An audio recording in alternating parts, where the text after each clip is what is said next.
नमस्कार। आज हम इतिहास की एक ऐसी अनसुनी पहेली को समझने की कोशिश कर रहे हैं जो भारत को सीधे प्राचीन ऑस्ट्रेलिया से जोड़ती है। एक ऐसा कनेक्शन जो शायद हजारों साल पुराना हो।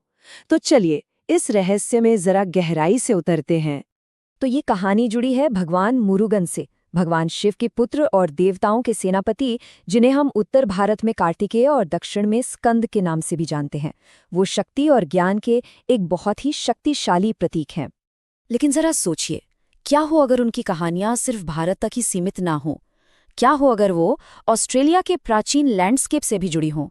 यही वो हैरान कर देने वाला सवाल है जो इस पूरी पड़ताल के दिल में है। देखिए, ये कोई आम कहानी नहीं है।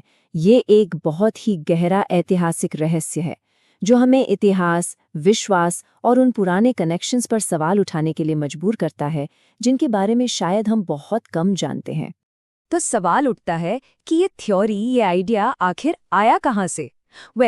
इस कनेक्शन की जो पूरी संभावना है, उसकी नींव रखी गई है प्राचीन समुद्री यात्राओं में। हमारे कई प्राचीन भारतीय ग्रंथों में समंदर के रास्ते दूर दराज की जमीनों तक पहुंचने का जिक्र मिलता है, और कुछ इतिहासकारों का ये मानना है कि शायद इन्हीं यात्राओं के दौरान कल्चरल और रिलीजियस आइडियाज, जैसे कि भगवान मुर्गन की पूजा, समंदर पार करके ऑस्ट्रेलिया तक पहुंच गए होंगे। तो चलिए अब भारत से निकलकर सीधा ऑस्ट्रेलिया चलते हैं, जहां ये मिस्ट्री और भी ज्यादा गहरी हो जाती है। क्या वहां सच में कोई सुराग हैं? आइए देखते हैं कि संकेत आखिर कहते क्या हैं। यहीं पर यह थियरी एक बहुत ही दिलचस्प मोड़ लेती है। ऑस्ट्रेलिया के कुछ लोकल आदिवासी समुदायों की लोक कथाओं में एक युवा योद्धा देवता का जिक्र आता है, एक ऐसा देवता जो हाथ में भाला रखता है और बुराई को खत्म करता है। ये डिटेल्स भगवान मुरुगन और उनके दिव्य अस्त्र वेल से इतनी मिलती जुलती हैं कि हैरान कर देती हैं। और सिर्फ इतना ही नहीं, कुछ चट्टानों पर पाए गए प्रतीक भी कई सवाल खड़े करते हैं। ये क्लियर तो नहीं है, लेकिन त्रिशूल, कमल और सूर्य जैसे हिंदू प्रतीकों से काफी मिलते जुलते लगते हैं।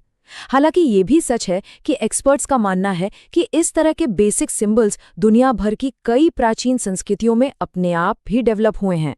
तो हम एक बड़े सवाल पर आकर खड़े हो जाते हैं। क्या ये सारी समानताएं किसी भूले बिसरे ऐतिहासिक रिश्ते की तरफ इशारा कर रही हैं, या फिर ये सिर्फ एक इत्तेफाक है, जैसा कि दुनिया भर की कई माइथोलॉजीज में एक जैसे हीरो और सिंबल्स मिल जाते हैं? आइए अब उस सबसे मजबूत और आकर्षक सबूत पर फोकस करते हैं। वो है दिव्य भाले की कहानी, जो दोनों कल्चर में एक कमाल का पैरेलल दिखाती है। तो पौराणिक कथाओं के मुताबिक भगवान मुर्गन को उनकी माँ देवी पार्वती से एक दिव्य अस्त्र मिला था जिसका नाम था वेल, और इसी वेल से उन्होंने असुर तारकासुर का वध किया था, जो बुराई पर अच्छाई की जीत का सबसे बड़ा प्रतीक बना। और यही वो बात है जो इस पहेली को और भी उलझा देती है। कुछ आदिवासी कथाओं में भी एक दिव्य हथियार का जिक्र है जो रोशनी और ऊर्जा से जुड़ा हुआ है। तो क्या ये मुमकिन है कि ये दोनों कहानियां एक ही शक्ति की तरफ इशारा कर रही हों, बस उनके कहने का तरीका अलग हो? चलिए अब जरा हजारों साल आगे आते हैं, इस प्राचीन रहस्य से निकलकर आज के दौर में ये देखने के लिए कि ये कनेक्शन आज भी कैसे जिंदा है। आज के ऑस्ट्रेलिया में भगवान मुरुगन की मौजूदगी एक मॉडर्न रियलिटी है। वहाँ कई बड़े और भव्य मंदिर हैं जिन्हें खास तौर पर वाइब्रेंट तमिल कम्युनिटी ने बनवाया है, और ये चीज़ इस पुरानी थ्योरी को आज के कल्चर से सीधे जोड़ देती है। और ये सिर्फ मंदिरों की दीवारों तक ही सीमित नहीं है। हर साल थाईपुसम और स्कंद षष्ठी जैसे त्योहार पूरे भक्तिभाव और धूमधाम से मनाए जाते हैं। तो ये सिर्फ आस्था नहीं है, ये एक जीती जागती कल्चरल कड़ी है जो आज भी बहुत मजबूत है।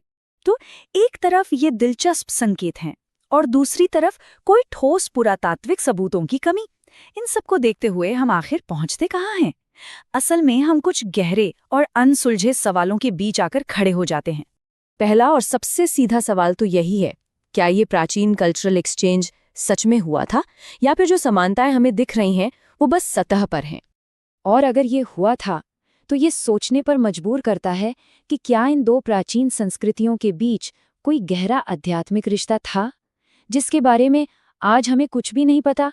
या फिर शायद सच्चाई इतिहास के उन खोए हुए पन्नों में कहीं छिपी है जो बस खोजे जाने का इंतजार कर रहे हैं।